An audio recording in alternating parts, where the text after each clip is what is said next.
I wanted to pop on, and I think this is going to be a podcast episode. I've been meaning to do an ADD podcast for over a year. And I heard this quote today from Tami Simon from Sounds True. It was in her email. She attributed it to somebody else, but it was like, sometimes life the answer is only found through living life. Sometimes only the answer is found through living life. And I read that quote today when my brain was frantically trying to find an answer to something.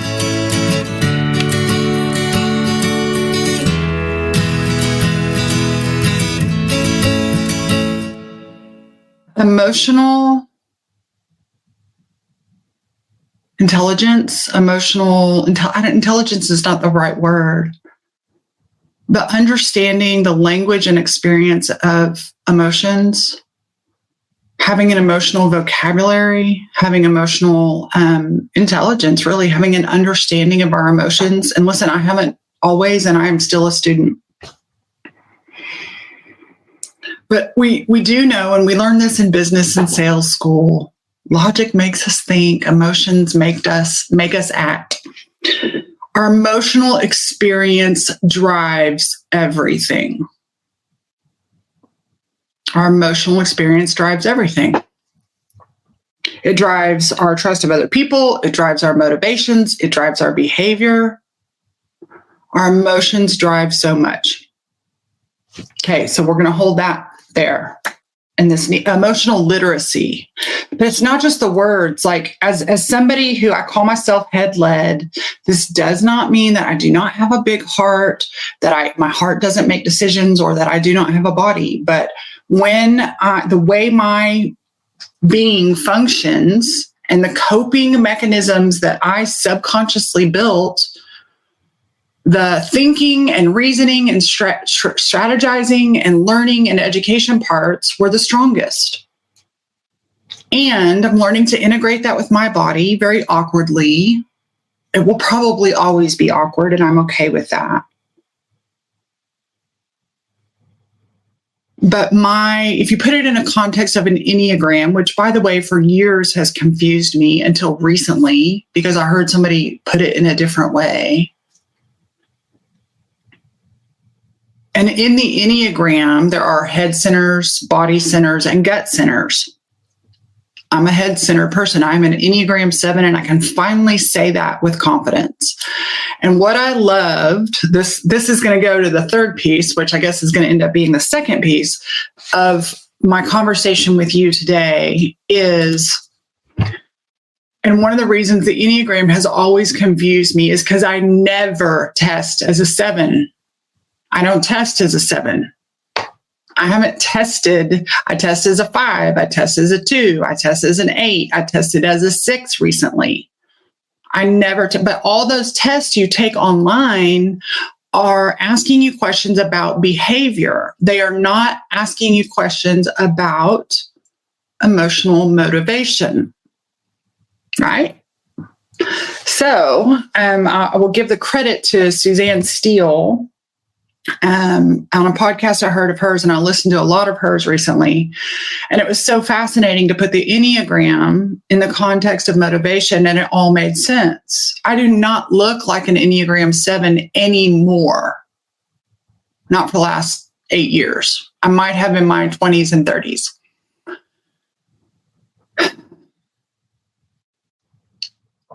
Motivation. So that was fascinating. So here's the other piece. IFS, internal family systems.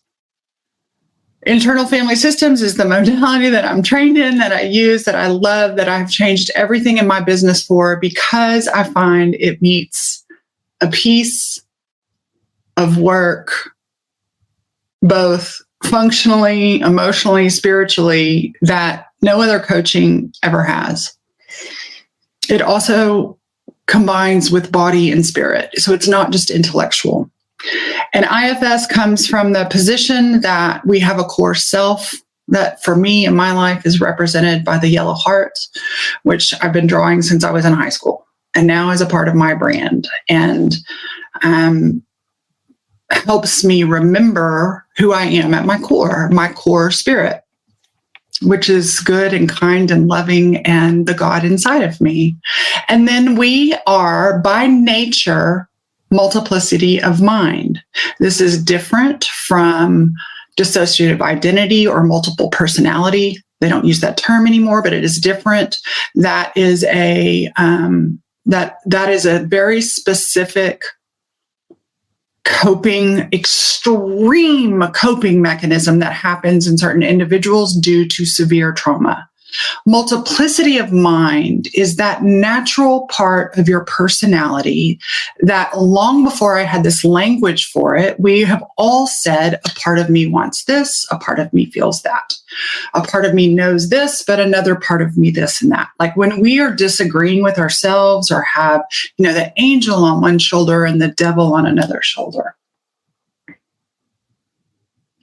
Then there are extreme parts of us. So something I'm not really proud of is that I have some parts that can get really angry. Up until about 35, that was very common. It's not so common for me anymore because I've done a lot of work with my anger and not just suppressing it. Honestly, at some point, my anger and hatred and vitriol that I felt growing inside of me because I had shoved it down to be nice and kind and good and positive, became the front door that led me to a lot of this. And one of the pieces, without making this a whole IFS, is as we begin to get to know these parts, especially the parts that we have been socialized to believe are negative, unhelpful, bad, or broken, there is a part of the process as we're building a relationship with these parts that we ask them, what are your fears and concerns? We ask them, why do you behave this way? What are you afraid would happen if you didn't behave this way? If you didn't have those thoughts, what are you afraid would happen? And what that question does, very similar to certain questions we have in the coaching world, but this gets it really, really, really deep, is it gets at the motivation. And that's what I loved about Suzanne Steele's work with the Enneagram. It wasn't about the behavior.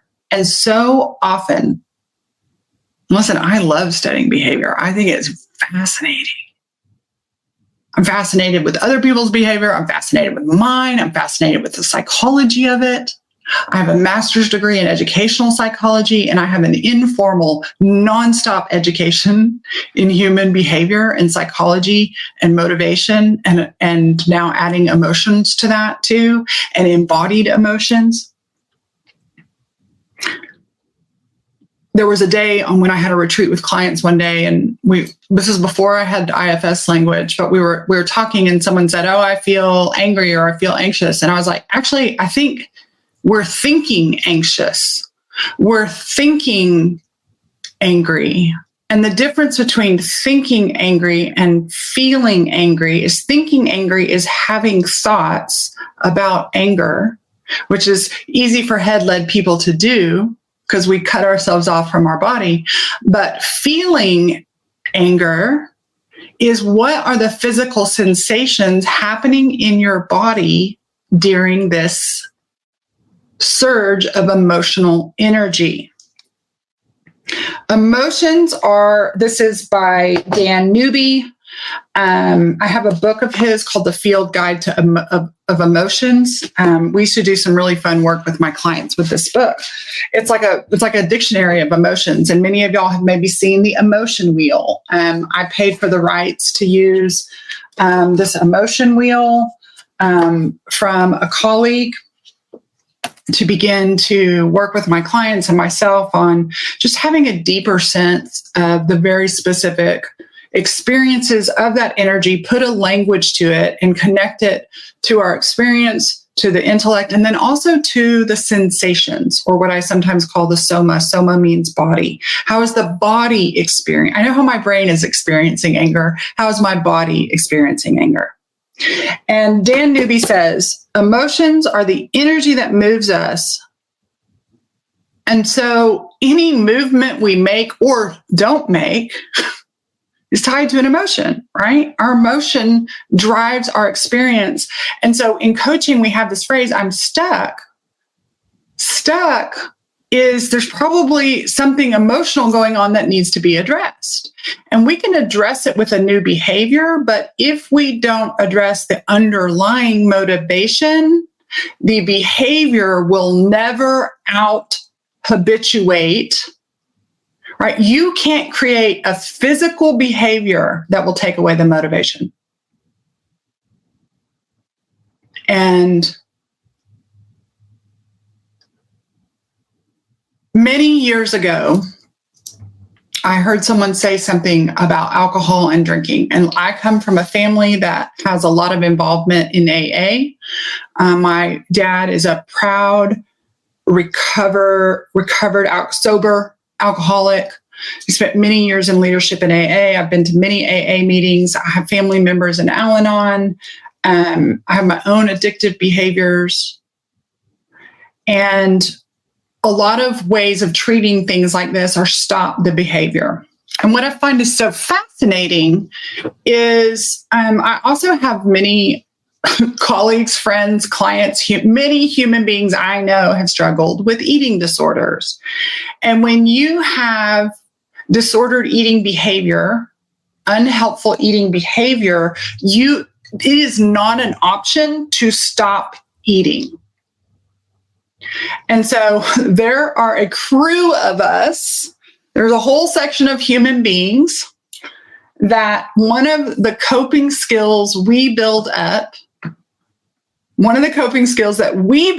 this is not everybody, but if this is you and you're here listening to the live stream, or if you're listening to the podcast, send me a message and just really own this. Some of us build these really proactive coping mechanisms of being nice, of being good, of performing, of excelling and caretaking other people. Some of us, and it's interesting because I look at the Crow kids, the 5 Crow kids, and I can't help but notice, it's kind of a joke when we were little, Allison was the good. I was considered well-behaved. I was terrified to break rules. And my brother and my sister, the 2 right behind me, I can't speak for anybody else, the one older and the youngest, I can't speak for them. But the 2 right behind me were not afraid of getting in trouble at all. And they got to live these exciting, wild lives that honestly, I was very envious of.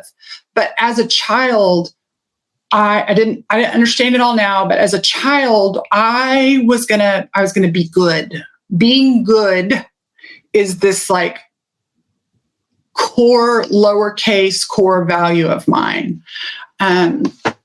Because I was raised in a school that taught me if I wasn't good, I was going to hell and going to be left behind. Thus, many of my motivations and thus many of my emotional reactions are connected to this coping mechanism that at the time when I was a baby and I could behave good, I could avoid pain, I could avoid disconnection, I could avoid anger. I could fly below the radar, right, by being good. I'll never forget in 2014, living in Denton, Texas, I know exactly where I was sitting. And I was doing some money work, right? Some work on abundance and money, y'all. And I had bought this book by Amanda Owen, The Power of Receiving, a revolutionary approach to giving yourself a life you want and deserve. And I was like, oh, this is what I need to do. I need to become a receiver. And at the beginning of this book, I just went through this with one of my clients today. It was so cool. And I have it marked, but I really need to find it. But let me tell you what my takeaway was. This is not Amanda Owen's words, but this was my interpretation. And thank you for sticking with me. This is kind of one of those matrix of ideas, and it's like Tinker Toys, and they all fit together. And I don't know if I will bring it home, but maybe today you will get some little pieces, and you can, here's the thing, my puzzle will never fit you, but maybe some of these pieces will click for you. So I'm reading the Amanda Owen book, and she's talking about people who feel resentful. If I don't do it, nobody else will do it. I feel taken advantage of. I feel, all these other things. And I'm like, yeah, me. And somewhere in there, and I don't remember her exact language, and I wasn't able to find it this morning, but she talked about overgivers who have trouble receiving are giving, this is my interpretation, to manipulate the pleasing opinion of others, to be pleasing to other people. And I felt that in my whole gut. I didn't realize it. If you had asked me, I would have denied it for years. But at that moment, in such a compassionate place, I realized how so much of the way I moved through the world had a "so that" attached to it.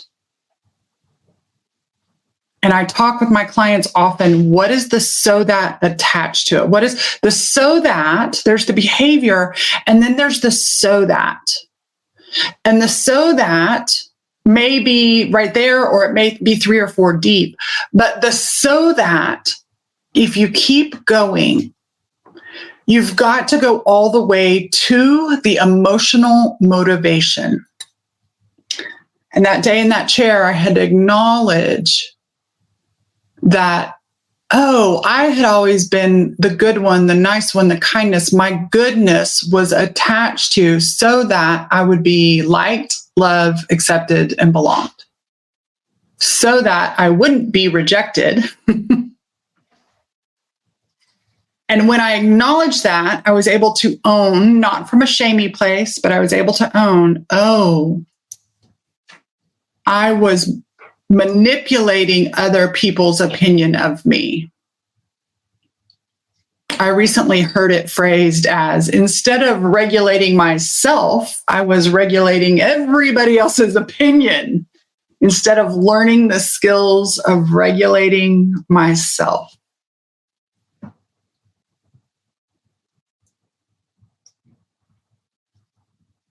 Not just nervous system is a part of it. Okay, so now let me add this ADD piece on it. And I'll do a whole episode about ADD later, but I actually want to write an episode and get some thoughts together. So in March 3rd of my 50th year, last year, so just on a year and a half, not quite a year and a half ago, I was diagnosed with ADHD. It was not something that I ever anticipated until shortly, like the moment I was like, maybe, I was able to get a diagnosis from a doctor fairly quickly. And up until, I remember telling my husband, I was like, I just got an ADD diagnosis. And he was like, no kidding. I had no clue. I never thought of that, which means I didn't know anything about ADD other than the stereotypes. Again, I'm not going to go into it, but the particular places where ADD, the way my brain is made up is, so number one, my brain does not create enough dopamine. And I was like, why does somebody with ADD need this kind of med? Because my brain does not create the feel-good chemicals, the attention chemicals, the focus chemicals. I did not struggle with depression clinically. That's what I thought. I clinically struggled with depression. I have a brain that does not make as much dopamine. There's also a whole bunch of good things about ADD. I'll do that in another episode.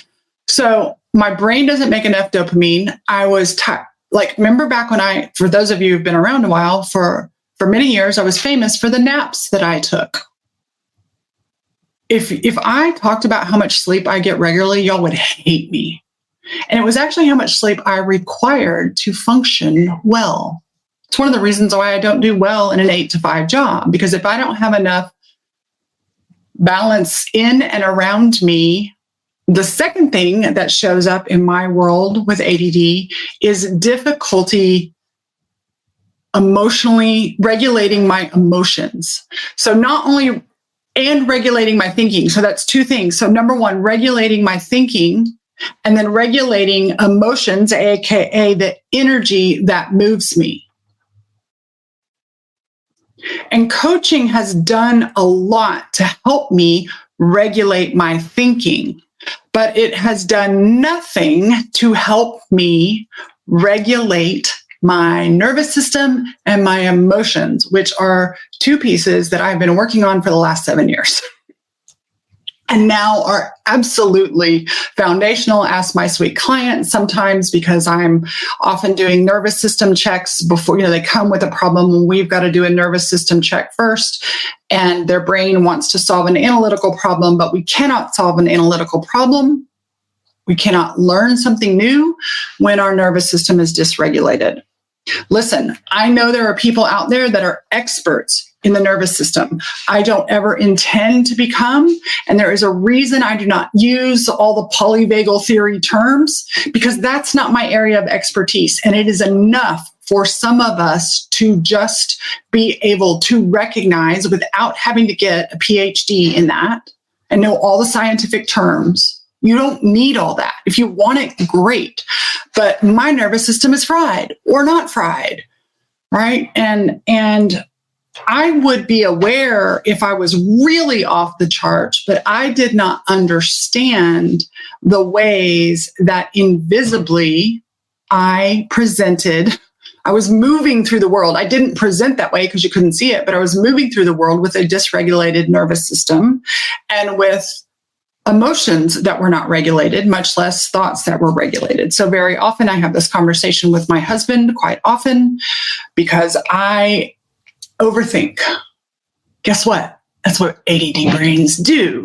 They either overthink or they underthink, or while they're overthinking, and this is what happened to me this morning, while they're overthinking, they're literally sliced in half and it drops out from under you. So I can have total mental stalls. I can have complete clarity and genius, and then I can have mental sputtering and choking. Those are part of the experience of having a brain that has ADHD. There's a bunch of other stuff, but those are my top 3 things: trouble regulating my nervous system, trouble brain not making enough dopamine, which makes me tired, which then exacerbates not being able to regulate my thinking and not be able to regulate my emotions. Regulating your thinking and regulating your emotions are also, in my system, I can't speak for everybody else, but they are also regulated by external stimuli. They are regulated by relational stimuli and pressure. They are regulated by my diet and my exercise as well.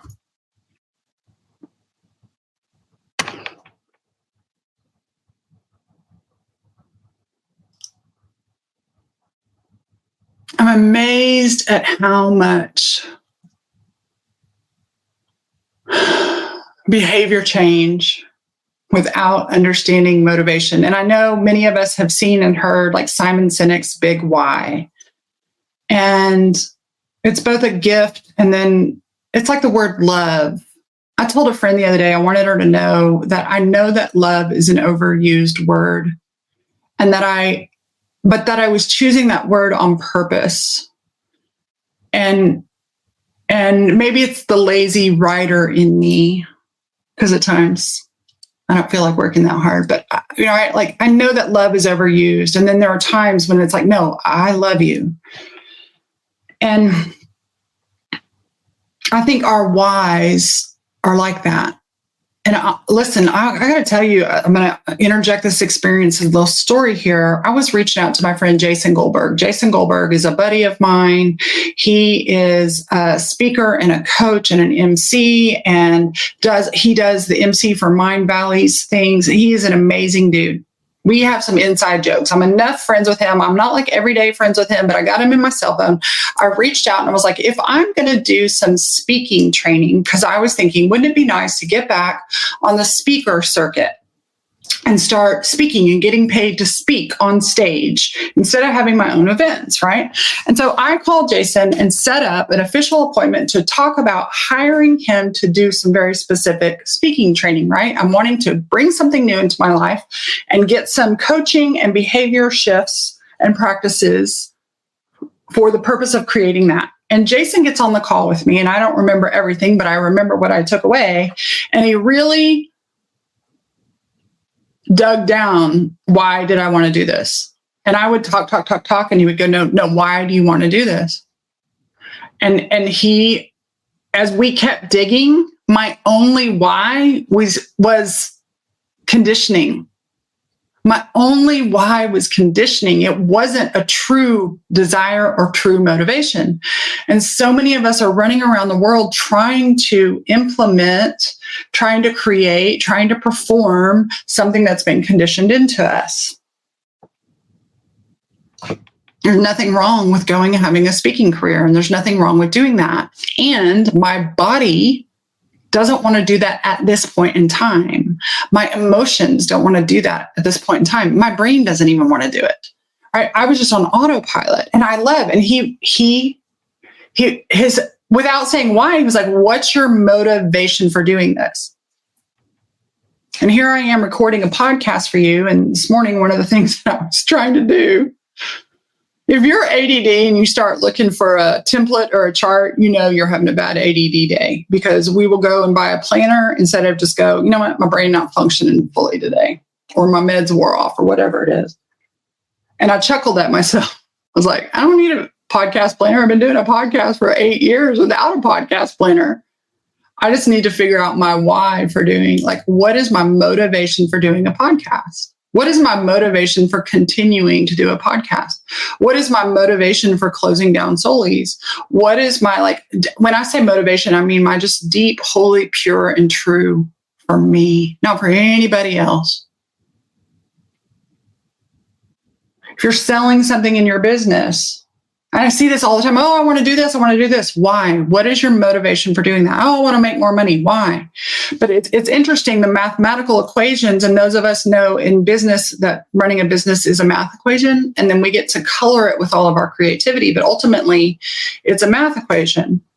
And listen, I shut down a very large, lucrative, $15,000 a month minimum program.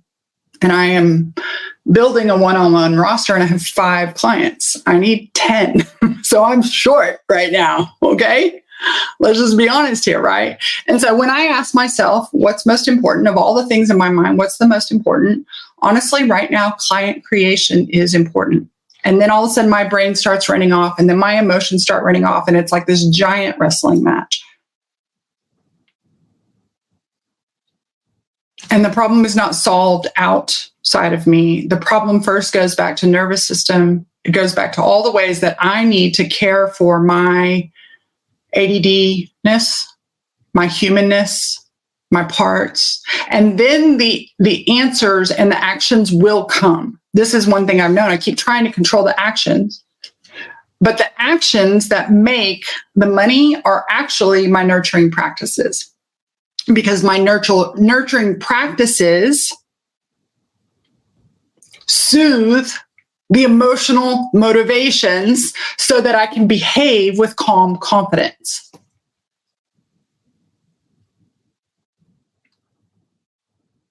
I wish I had set up, and I looked for it once, but I just don't feel like spending the money right now. I wish I had like a way to draw here for you. I miss being able to draw on the board because I want to map some of this out visually.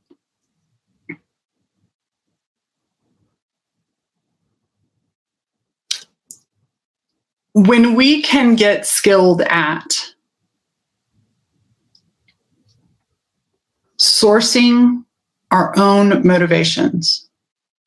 I can't remember if I talked about this with AA. I heard a coach say, I may have totally dropped the ball on this. I heard a coach talk about stopping drinking. And her question was, when you reach for a drink, what are you craving? I love that. If you have a habit or something that you're doing, I do this with Amazon, okay? I may not be as addicted to alcohol as I used to be, but I do this with Amazon. When I go to put something in my Amazon cart, I have taught myself to slow down and ask myself, what am I craving? And 90% of the stuff that goes in my Amazon cart comes out. Sometimes I also let it sit 24 hours. And it's not to punish myself or to change my behavior, but if I can check in, what are you craving? And actually, I told my client today, one of the times that I actually have a physical craving for an alcoholic drink is after a really good long day of work. And I think that's so funny because a lot of people drink to not feel pain. And so I started asking myself, what are you craving? Like when you get off this call and you're like jonesing for happy hour, what am I craving? And I noticed it yesterday because I craved it yesterday. And I thought, what am I craving? And I just slowed the whole process down. What am I craving? Because the craving speaks to the motivation, and the craving speaks to something my internal world needs that I'm fixing with an external behavior.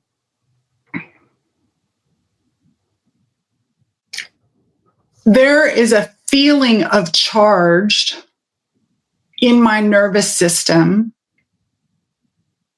So they say anxiety can be just like excitement in your nervous system.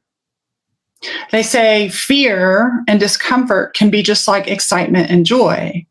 And so I have a how good are you allowed to feel meter.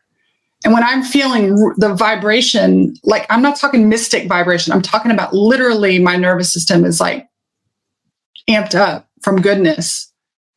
I get an alarm in my body that says, you better not feel that good, get a drink, soften that shit out, right? So for me, drinking stops me from feeling over good, is the story, my like the truth of what my body is saying. And then the other thing was it, and listen, one of the reasons I don't want to feel overly good, listen to how these all connect. One of the reasons I don't want to feel overly good, and this is very subconscious and systematized, is because when I got too emotional, whether it was uncomfortable emotions like crying, or whether it was too joyful, that was too much. So I have parts that their protection is so that we won't be too much, because if we are too much for other people, we will be disconnected. So even being too happy, too successful, too joyful, my body starts setting off an alarm. And alcohol is one of the ways that my body calms down. The shopping is on the other end of the spectrum. The buying something, my body is craving stimulation.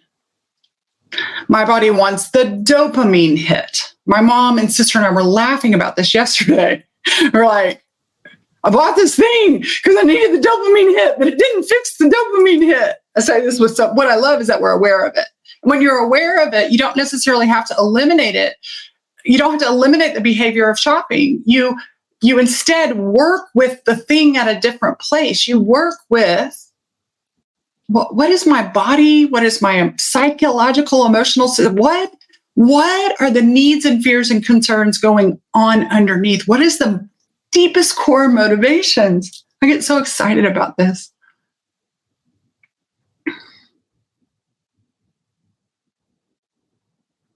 And when we can just be with that, I call it be with skills. There's a lot of ways to be with, but we could just be with that. Be present with it. I've shared this a lot recently, this definition of attunement by Francis Weller. I'm looking up at I have it posted on the board right up behind my computer. Attunement is a particular quality of attention wedded with affection, offered by someone we love and trust. And to me, that is the opposite of disconnection, that our world is hurting from disconnection, not just from each other, but ultimately from disconnection from ourselves.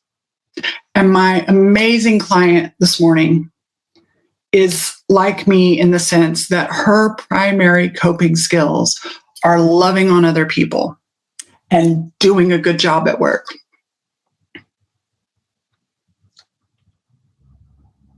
Which makes it really easy for us to be connected to work and connected to everybody else, but to accidentally be disconnected from ourselves. And listen, in the same way somebody else may drink alcohol to disconnect from the pain of themselves, but alcohol has a 12-step program. Many of us use socially acceptable things to subconsciously protect from the pain we're feeling inside. And it may not be the pain like massive trauma. It could be just subtle things we're carrying. Doesn't mean you're broken.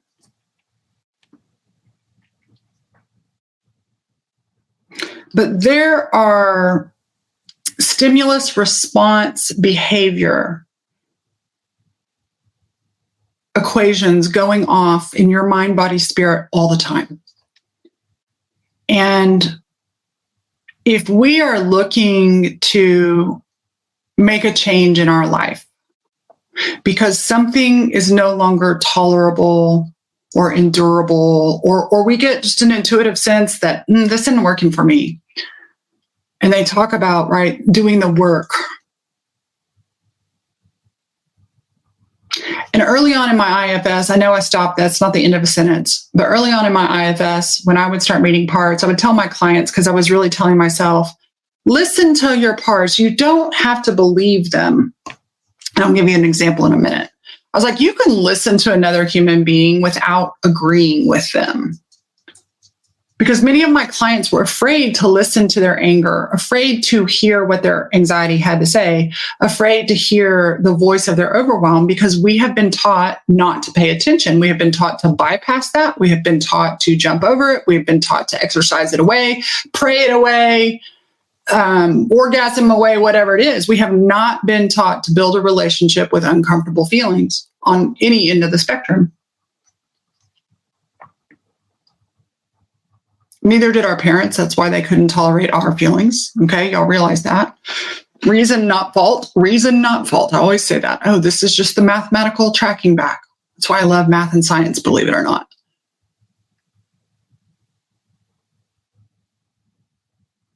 Let me take a sip of water and get back to this point that it's good.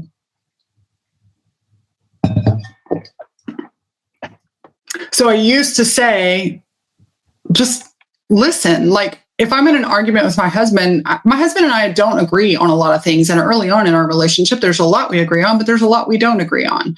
And if I would, there's a part of me, old wounds, that don't do any kind of disagreement. I didn't know how to disagree safely with somebody. I didn't know how to feel safe in my body. Even if I logically knew, I didn't know how to feel safe. My body did not know how to hold the energy of what I experienced in disagreement. And so I remember, and it was actually a NLP tool, right? Like we're taught how to handle objections in real estate and in sales. When somebody tells you, here's why I can't buy, we were taught to handle that. I don't handle objections anymore. I believe them. Let me say that again. I don't handle objections in my sales process anymore. I believe them. It's a whole nother podcast that we will probably never remember to do for you. But so I used to the tool for handling an objection was the person, I used to use the analogy of throwing a baseball, right? So I get on my glove, my husband is going to throw his opinion, his thing at me. And instead of ducking or getting hit by it, I'm going to catch it with my glove by saying, thank you for sharing that with me. And I remember, my husband and I used to sit at this very desk, and he sat on one side and I sat on the other, and we had it in our office. And I remember having a conversation with him, and I did something new. Instead of batting the ball back. When he tossed the ball at me, I caught it and I said, thank you for sharing. And I did that a few times over the years. And at one point he goes, and every time I did it, his shoulders would drop, like the defensiveness would go away in both me and in him. And we're both defensive people. We're both defensive protectors. That's hilarious. Not hilarious. And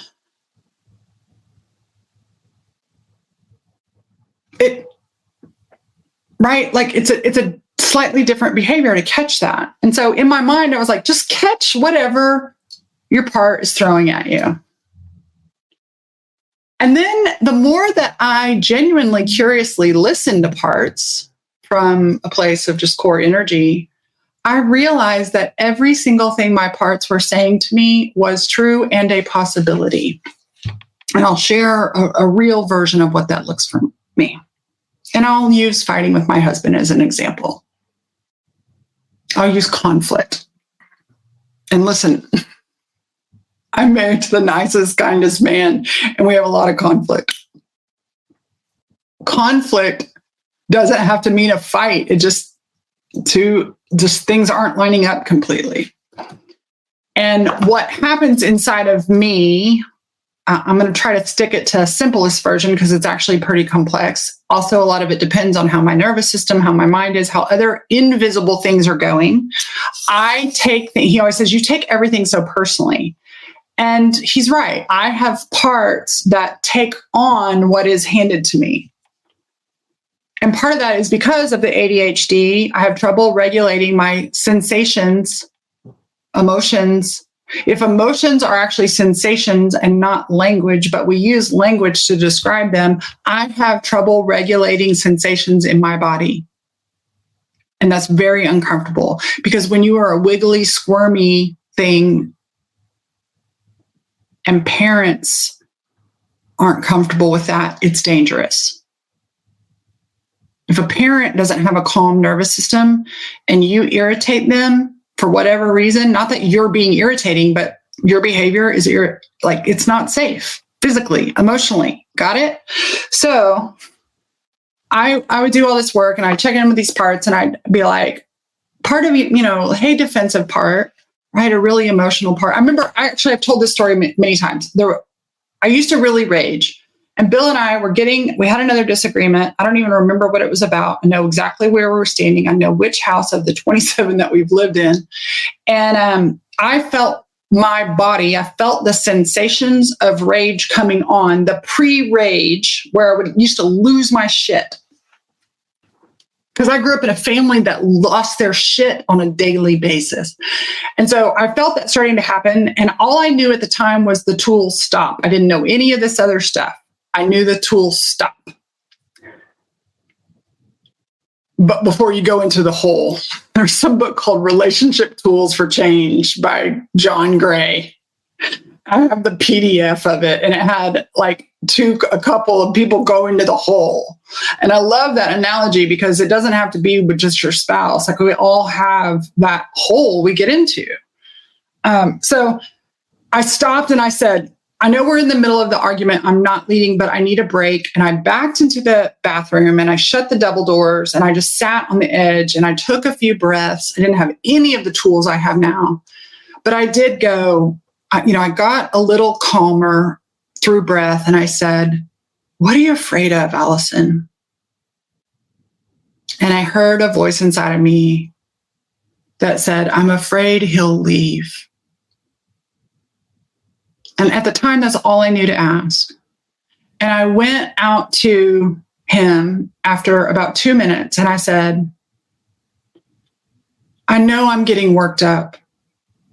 And really, I'm just afraid you're going to leave me. And I know you're not. That's old story, but I'm afraid you're going to leave. And his shoulders dropped. And he said, I'm not going to leave you. You think just because we fight, I'm going to leave? And listen, in my house fighting, my dad left. My experience as a child was my dad left and didn't love us. Is that true? No. My dad left to regulate his nervous system so he could come back calm so he wouldn't explode, right? The adult version is dad took some time away, calmed down, and then came back and made up with my mom. But the 3-year-old just knows dad left. My first husband left on a Wednesday afternoon at 4:00. So fucking weird. And so there's some old stories that live in my body that drive, and for many years drove, certain performative behaviors, certain people-pleasing behaviors to prevent being left. But what was really happening is I would leave myself by doing those performative behaviors, not being authentically me. And when I learned to trust myself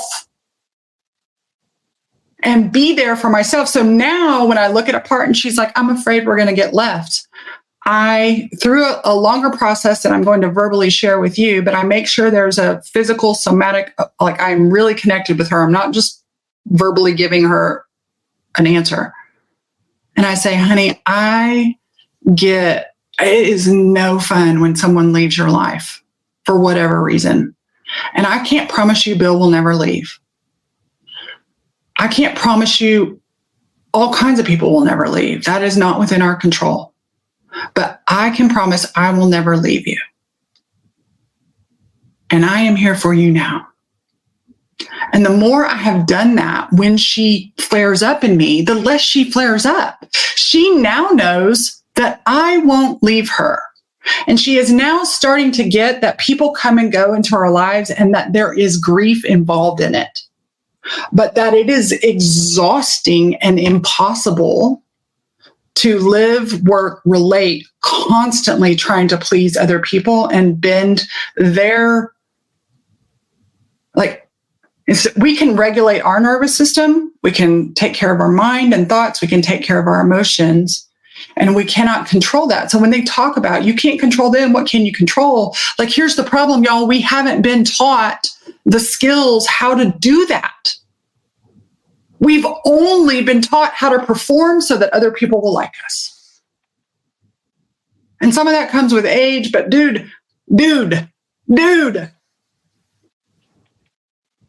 there are some behavior skills that we now know that our parents didn't know. They didn't get from their parents. And I may be 51 and a half next week. But I tell you what, I'm going to spend the rest of my life learning these tools and teaching them to other people. I don't need to be an expert. You don't have to listen, if you want to be an expert in polyvagal theory, be an expert in polyvagal theory. I want to be an expert in leading myself, understanding and leading myself so that, what's my motivation? So that I can feel and be well and then contribute to my society. What's my purpose? Those two things. To take care of myself and love on other people.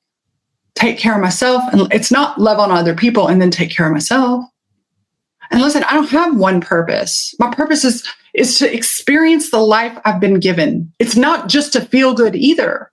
That's why I changed the name of the podcast to The Wild Edge of Being Human. My purpose is to learn the skills of living in the wild edges of this life that the universe, spirit, God, whatever has given me. My purpose is to learn to be with it and find, be with the grief and be with the joy. And that isn't just done through the brain. For me, the brain is my front porch. Learning shit, I love to learn shit.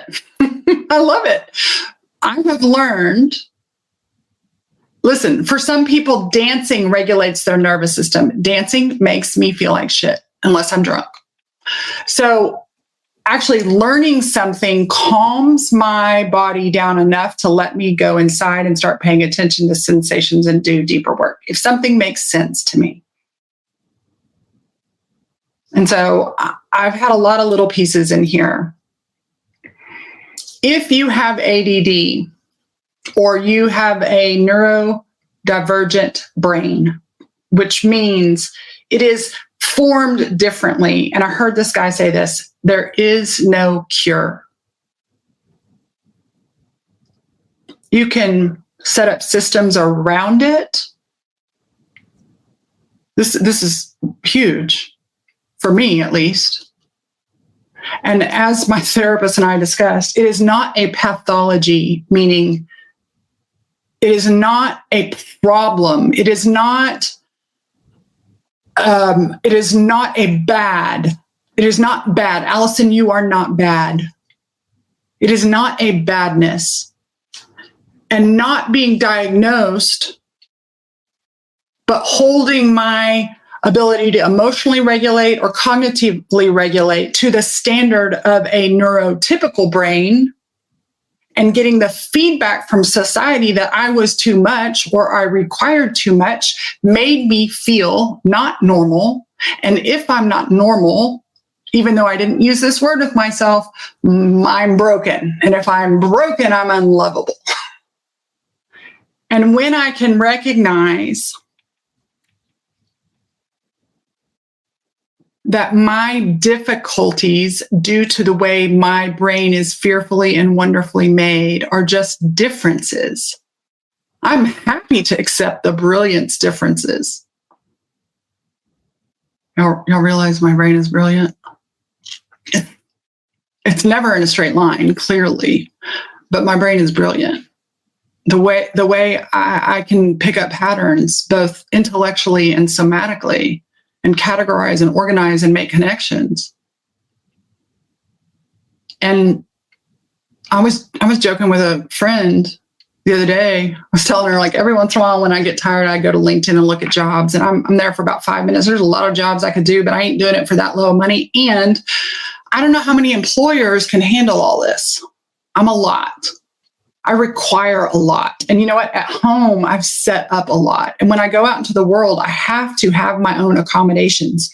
I have to make accommodations for myself so that my nervous system and my brain can thrive.